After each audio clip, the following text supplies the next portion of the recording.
এর প্রধানমন্ত্রী Pedro Sanchez এমন পরিস্থিতিতে সরকার প্রধান হিসেবে তার দায়িত্ব চালিয়ে যাওয়া উচিত হবে কিনা সে বিষয়ে খুব শীঘ্রই সিদ্ধান্ত নেবেন তিনি। বুধবার সোশ্যাল মিডিয়া প্ল্যাটফর্ম এক্সে প্রকাশিত এক বিবৃতিতে স্প্যানিশ প্রধানমন্ত্রী বলেছেন, আমার সরকার প্রধান থাকা উচিত নাকি এই সম্মান ছেড়ে দেওয়া উচিত সে বিষয়ে সিদ্ধান্ত নেওয়ার জন্য থামতে ও ভাবতে হবে। সানচেজ বলেন, তিনি আগামী সোমবার সিদ্ধান্ত জানাবেন এবং সেই পর্যন্ত নিজের কাজগুলো স্থগিত রাখবেন। এর আগে দিনের শুরুতে মাদ্রিদের একটি আদালত জানায় তারা সানচেজের স্ত্রী বেগোনা গোমেজের বিরুদ্ধে প্রভাব বিস্তার ও দুর্নীতির অভিযোগে তদন্ত শুরু করেছে। তার বিরুদ্ধে এ সংক্রান্ত অভিযোগ দায়ের করেছে মনস লিসপিয়ার নামে একটি দুর্নীতি বিরোধী সংগঠন।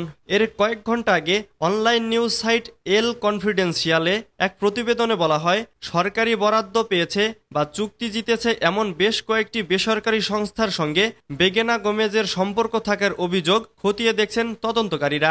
ওয়েবসাইটটি বলেছে, এয়ার ইউরোপীয় মালিকানাধীন স্প্যানিশ পর্যটন গ্রুপ গ্লোবালিয়ার সঙ্গে গোমেজের কথিত সম্পর্কের সঙ্গে জড়িত এ তদন্ত। কোভিড-19 মহামারীর সময় উড়োজাহাজ চলাচলে ধস নামার পরে একটি বিশাল লেআউট নিশ্চিত করার জন্য সরকারের সঙ্গে আলোচনা শুরু করেছিল এয়ার ইউরোপ। সেই সময় গ্লোবিয়ার প্রধান নির্বাহী জাভিয়ের হিডালগোর সঙ্গে দুবার দেখা করেন বেগোনা গোমেজ। স্ত্রীর বিরুদ্ধে দুর্নীতির অভিযোগ ওঠার পর থেকেই পেদ্রো সানচেজের বিরুদ্ধে ক্ষুব্ধ প্রতিক্রিয়া জানিয়ে আসছে ডানপন্থী বিরোধী দল পপুলার পার্টি। তবে স্পেশালিস্ট নেতা সানচেজ দাবি জানিয়েছেন, তার স্ত্রীর বিরুদ্ধে ওঠা অভিযোগগুলো অবাস্তব তথ্যের ওপর ভিত্তি করে তৈরি।